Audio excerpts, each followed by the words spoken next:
우리가 신앙생활 하면서 믿음이라고 하는 말 참 많이 듣습니다.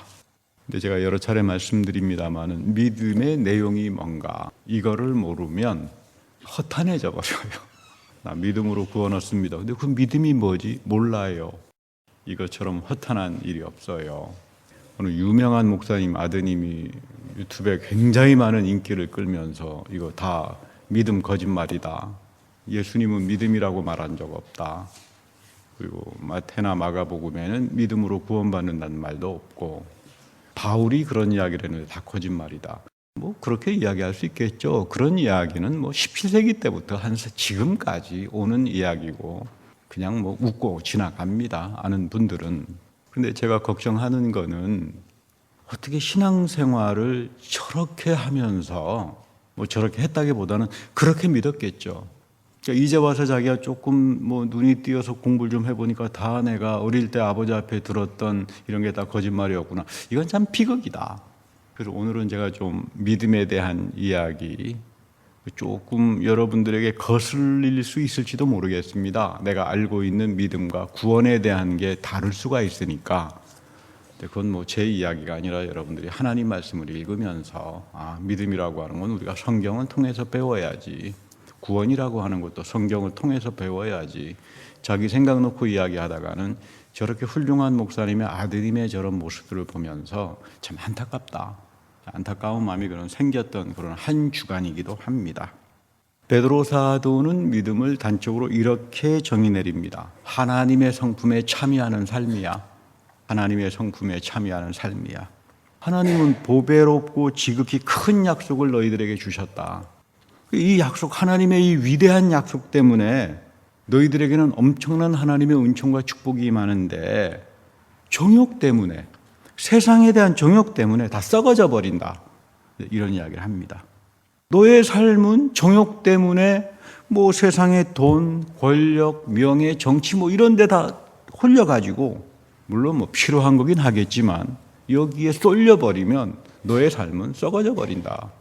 그런 이름으로 너가 교회를 뭐 열심히 다닌다고 그러고 국회의원이라고 한들 너 왜 그렇게 그런 말을 하느냐, 함부로 말을.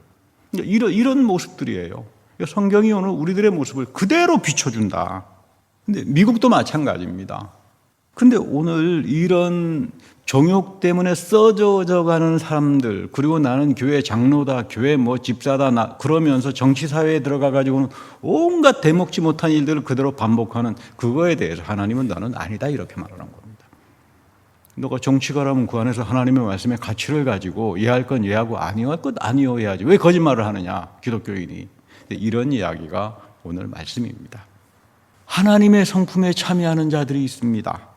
바울이 그거를 그렇게 이야기하죠. 고린도후서 3장 18절에서 그들은 믿음 안에서 변화의 삶을 받은 사람이다. 이거 변화의 교리라고 합니다. 변화의 교리. 믿음의 마지막 최고봉에 나타날 때 변화의 교리, 변화의 축복이 나타난다.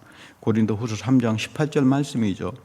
하나님 말씀 앞에서 너희의 편견들이 이제 벗겨지기 시작한다. 처음에는 말씀 읽는데 잘 이해도 못하겠고 뭐 믿어지지도 않고 그러는데 이 수건의 편견들이 하나씩 거쳐질 거다. 그리고 주의 영광이 말씀을 통해서 너희에게 나타나. 이게 여러분 믿음의 변화의 교리라고 말을 합니다.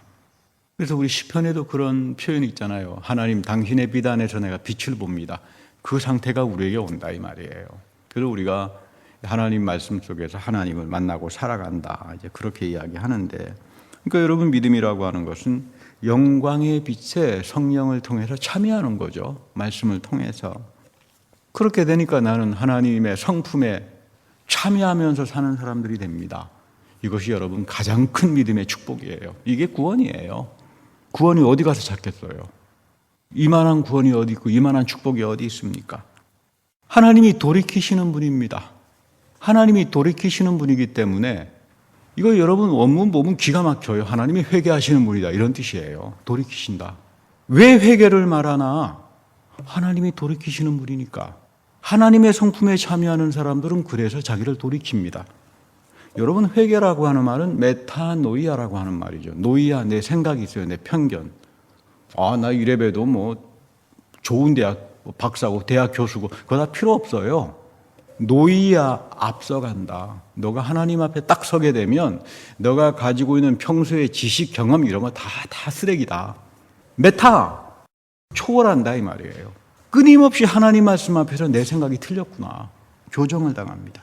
하나님의 말씀 앞에서 내 삶을 비추어 보고 성숙하고 변화되고 이런 성숙한 태도를 가리켜서 저분은 회개하는 사람이로구나. 하나님의 성품에 참여하면서 돌이키는 삶을 사는구나. 이렇게 말합니다.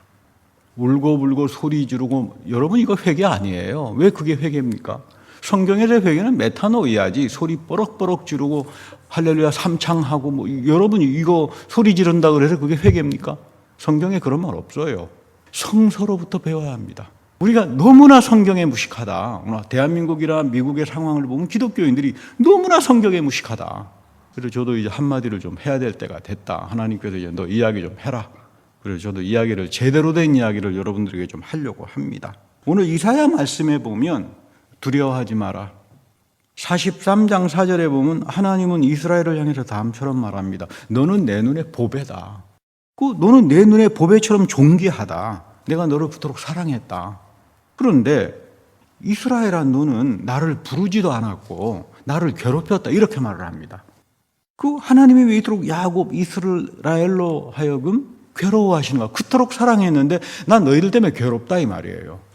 그 이유는 다른 게 아닙니다. 그 설명이 이어져 나오는데 너희들은 내가 만들어 놓은 예배 속에서 나의 이름을 부르면서 예배를 드린 적이 단 한 번도 없어. 너희들은 전부 다 우상숭배 예배를 드렸어. 그래서 내가 이 예배를 통해서 너희들에게 주겠다라고 하는 엄청난 축복의 삶들이 전부 다 망가져 버렸다 이 말이에요. 그러니까 너희들은 왜 내 마음이 괴롭나? 넌 그래서 바벨론에 끌려가서 70년간 죽을 고생할 거야. 그래도 예레미야를 통해서 너희들 바벨론으로 끌려가 절대로 애굽으로는 가지 마라. 그 이유가 있죠. 이스라엘 백성들은 바벨론에 가서 죽을 고생했지만 거기서 구약 성경을 다 확립합니다. 축복이죠. 바벨론에 유패가 없었다면 구약 성경 나오지도 못할 뻔했죠. 거기서 에스라를 통해서 전부 다 편집이 됩니다. 너희들 애국 가면 전부 다 흩어져 버린다 이 말이에요. 그러니까 하나님 마음이 괴로워요. 그러니까 이사야의 본문은 대단히 독특합니다. 하나님은 그토록 너희들을 사랑하는데 너희들이 지은 죄로 인해서 괴롭다. 그것이 너희에게 엄청난 괴로움을 가져다 줄 텐데 왜 그 길로 자꾸 목숨 걸고 가려 그러느냐. 여기에서 보면 하나님은 절대로 일방적이 아니에요. 그러면서 하나님께서 이스라엘 보고 이런 말합니다. 너희들 아니라고 생각한다면 나하고 변론하자. 나하고 아규면 하자. 하나님이 아규면 하재요. 토론하자. 그러니까 하나님은 대단히 인격적이죠. 하나님도 말씀대로 움직이시는 분이니까 하나님의 말씀대로 움직이지 않으면 거짓말을 하게 되잖아요. 그러니까 내가 괴로운데 너가 만약에 그 우상 숭배를 안 했고 엉터리 같은 잘못된 삶을 사지 않았다면 나하고 변론하자. 언제든지 하나님은 너의 소리를 들을 수 있다. 하나님의 공정성을 이야기하는 거죠. 여러분, 제가 여기 와서 한 11년 동안 한 게 죄하고 회개밖에 설교 안 했습니다.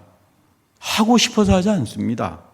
너무나 소중한 거고 그 앞에서 목회자도 돌이키는 삶을 사는 거고 제가 한 주간 설교 준비하면서 얼마나 돌이키는 삶을 살겠습니까?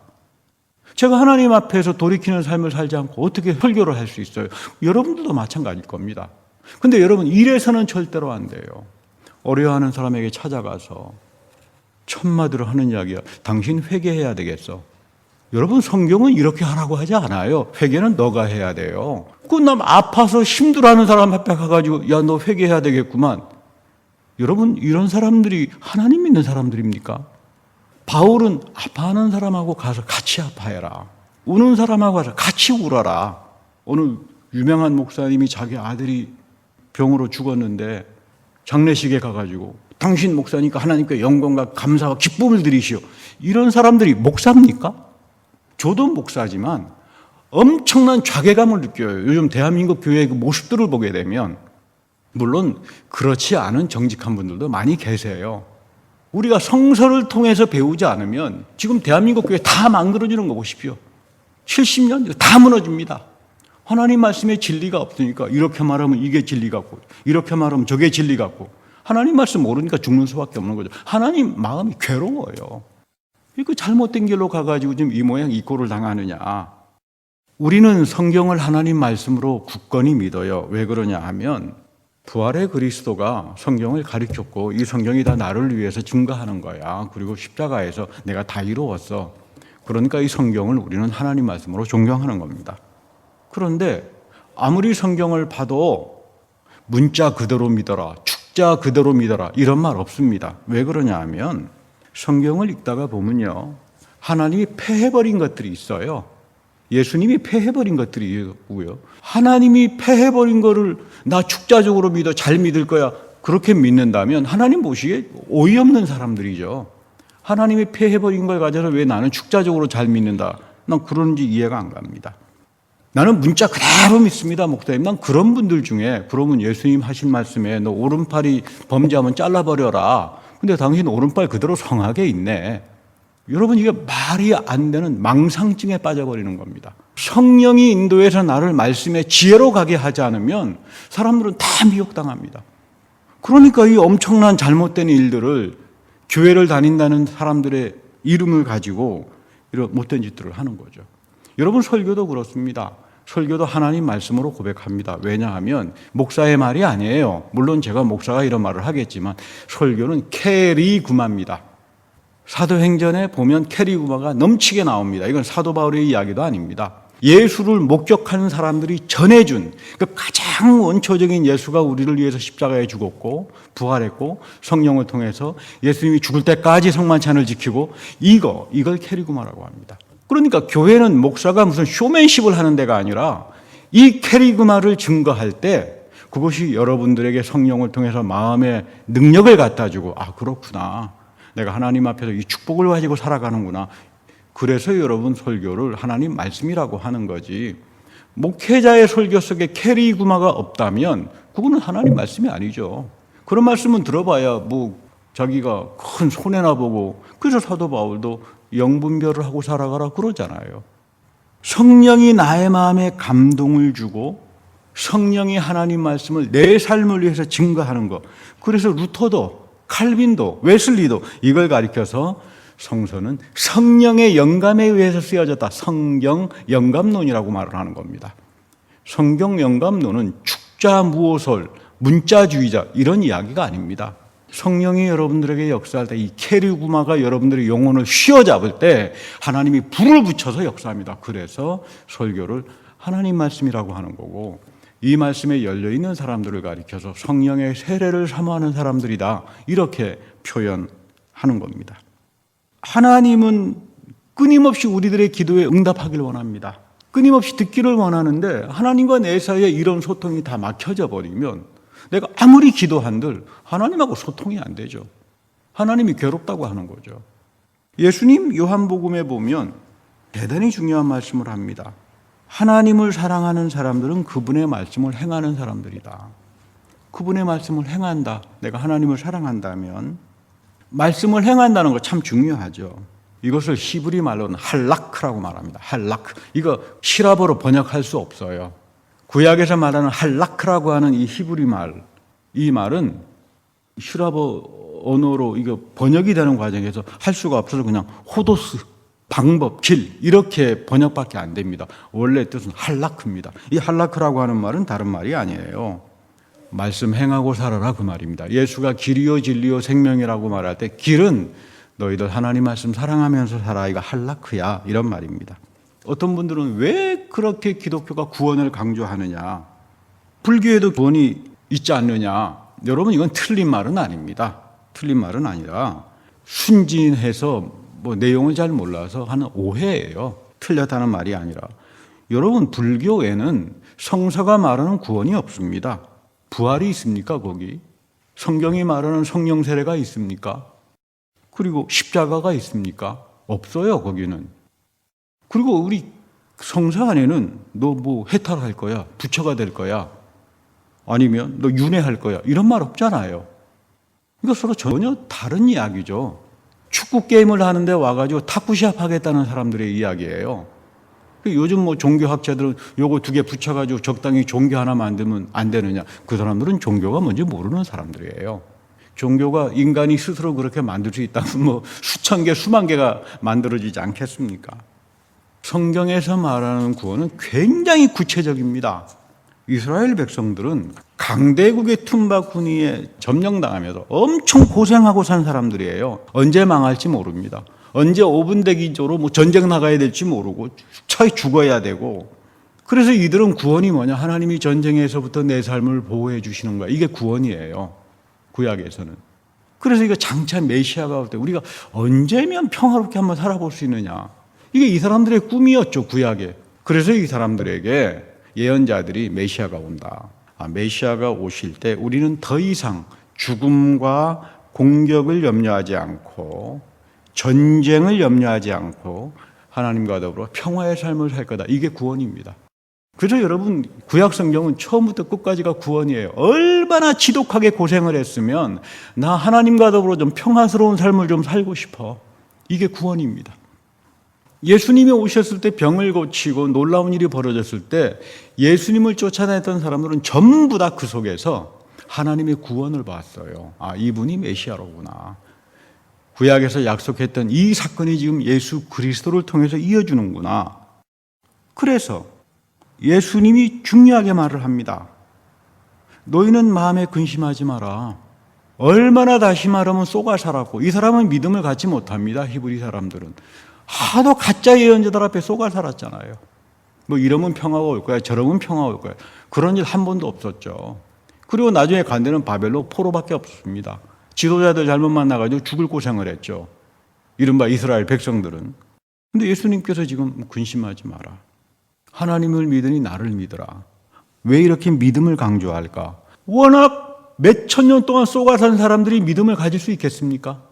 그러니까 여러분 그 복음서를 가만히 읽어보면 왜 이토록 예수님을 쫓아다녔던 사람들이 믿음을 갖지 못했을까? DNA가 믿을 수 있는 DNA가 아니에요. 문화적으로. 워낙 거짓말쟁이들 앞에 쏘가 살았기 때문에 그래서 예수님께서 믿어라 그 이야기를 하는 거예요. 그 믿음 때문에 기적도 베풀어 주시는 거고 치유도 베푸시는 거고 축복도 해주는 거지. 그러나 끝까지 기적을 본 사람들이 믿음을 가졌다라고 하는 말은 없어요. 여러분 기적을 보면 뭐 믿음을 가질 수 있습니까? 믿지 못할 거예요. 그러니까 구원과 믿음이라고 하는 건 기본적으로 성서를 통해서 봤을 때 이게 우리 삶으로 바로 들어옵니다. 내가 정말로 인생에서 엄청난 그 어려운 일을 경험할 때 하나님께서 내 삶에 같이 하시는구나. 그리고 하나님이 나에게 오셔서 염려하지 마라. 하나님께서 너의 삶을 동행하실 거다. 이 믿음이 나에게 올 때 이거는 성령이 주시는 거죠. 내가 믿습니다 하고 입으로 시인한다 그래서 이 믿음이 올 것 같습니까? 천만의 말씀이에요. 이거는 성령의 은사예요. 그래서 여러분 끊임없이 기도하면서 성령의 은사인 믿음을 나에게 주십시오. 왜냐하면 그게 있어야 장차 하나님이 열어주시는 그 미래의 사건이 나에게 열리기 시작하고 보이기 시작하기 때문입니다. 이 믿음 속에서 나는 염려하지 않죠. 하나님이 장차 이런 길들을 다 이렇게 예비하시는구나, 섭리로. 그런 이야기입니다. 그래서 6절에 예수님이 말씀하시기를 내가 길이요 진리요 생명이야. 내가 할라크야. 예수님 길이지 뭐 좁은 길이지 그런 말이 아니라 하나님 말씀 지키면서 살아라 그 말입니다. 하나님께서 절대로 거짓말하지 않는다. 그럴 때 너희들에게 어떤 일이 다가오나 하면 진리가 찾아온다. 여러분 진리는 성령이시잖아요. 보혜사 성령이잖아요. 이 세상에는 여러분 진리 없습니다. 진리는 하나밖에 없어요. 성령이 나에게 오셔서 하나님의 말씀을 가르쳐 줄 때 그때 비로소 진리가 나타납니다. 그러려면 할라크, 예수님 말씀 사랑하고 지키면서 사는 사람에게 보혜사의 진리가 나에게 찾아오면 그때 여러분 뭐가 옵니까? 생명이 오죠. 생명이 구원이잖아요. 너희들 그 전쟁과 염려와 참혹함과 이 속에서 너에게 그렇게 해서 생명이 올 거야. 구원이 온다 그 말입니다. 그런데 요즘 이 본문 때문에 엄청난 논쟁을 합니다. 나로 말지 않고는 아버지께 올 자가 없어. 그러니까 봐라 예수만이 구원이야. 예수 천당 불신 지옥 뭐 그래가지고 난리가 납니다. 그런가 하면 이게 너무 기독교가 배타적이다. 왜 예수만 구원이냐? 부처도 구원이고 공자님도 구원이고 내가 구원한다. 이렇게 반대하는 사람도 있습니다. 지금 요한복음은 지금 이런 저급한 이야기를 하는 게 아닙니다. 너가 하나님 말씀에 순종하고 행하고 살아가라. 보혜사 진리의 성령이 너에게 마음속에 찾아오기 시작한다. 그러면 너희에게 생명이 열리고 고민거리가 열리고 하나님께서 너의 기도의 소리에 응답을 하면서 구원의 생명을 열어가신다라고 하는 그런 뜻이에요, 본문이. 어떤 분은 또 이 본문을 가지고 그러니까 뭐 예수님께서 하나님께서 모두를 다 구원해 버릴 거야. 난 그렇게 믿습니다. 뭐 또 이렇게 말씀하시는 분도 있는데 제가 왜 그걸 믿지 않나 하면 한락가로서 하나님 말씀을 지키고 살려고 애를 쓰다가 보니까 아는 게 있습니다. 이거 내 능력으로 지키지 못한다. 다 위선이다. 내 꼬락서니를 알게 돼요. 이거 내 존재가 형편없구나. 그러니까 하나님이 성령을 통해서 끊임없이 위로와 은혜와 제사함의 은총을 주지 않고는 나는 이 한락하의 길을 갈 수도 없는 존재로구나. 이걸 알게 됩니다. 그러니까 하나님이 모두를 다 구원한다? 이거 저는 모르겠어요. 사도 바울이 그런 말 합니다. 내가 이 복음을 전하고 난 다음에 버림받을 바가 두렵다. 그래서 어떤 분들은 바울도 믿음이 별 볼 일 없었네. 여러분 그런 말 아닙니다. 한락하의 길을 가면 갈수록 하나님은 어떤 분인가? 신령하고 두려운 분이에요. 너무나 아름답고 은혜가 넘치는 분이지만 그분 앞에서 그 신령함과 두려움, 모세가 떨기나무 앞에서 신발을 벗을 수밖에 없는 그 차원을 체험하는 게 이 한락하의 길들입니다. 그런 저급한 믿음을 가지고 엉터리 같은 위선적인 믿음을 가지고 우리가 하나님을 안다. 하나님이 괴로워해요. 너가 갈 길은 빤하다 그 말이에요. 남이 어려운 일을 경험하는데 찾아가서 당신 회개해야 되겠어. 이런 사람들이 기독교인들입니까? 회개할 사람은 그 사람들이죠. 그런가 하면 예수 없으면 다 지옥 간다. 그러면 제가 묻습니다. 그 사람들에게. 그러면 아브라함이 지옥 갔나? 아브라함이 지옥 갔으면 우리는 다 구원받지 못합니다. 사도 바울이 아브라함을 믿음의 본보기로 했잖아요. 아브라함의 믿음을 본받으라 그랬잖아요.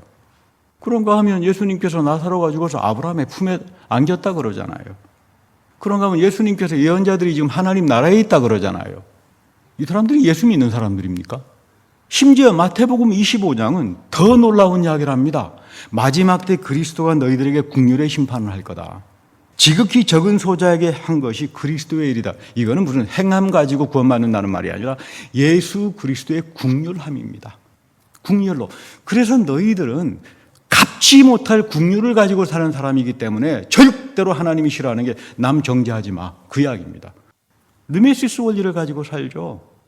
요셉처럼 용서하고 정죄하지 않습니다. 내가 하나님으로부터 너무나 엄청난 큰 국률을 입었기 때문에. 근데 이런 사람들이 밖에 나가서 자기 친구에게 동간이 조금 손해 한 거 가지고 감옥에 갖다 바치고 했을 때 그 주인이 그러잖아요. 너는 감옥에 간다. 신령하고 두려운 분이라고 하는 게 바로 이거예요. 한락회의 길을 가는 사람들은 함부로 저급하지도 않고 성숙한 태도를 가지고 메타노이아, 반성과 하나님 말씀 앞에서 자기 모습을 비춰보면서 성숙한 삶을 사는 사람들을 가리켜서 이 사람들을 가리켜서 성령 세례의 사람이요 구원받은 사람이라고 성경은 그렇게 말을 하는 겁니다.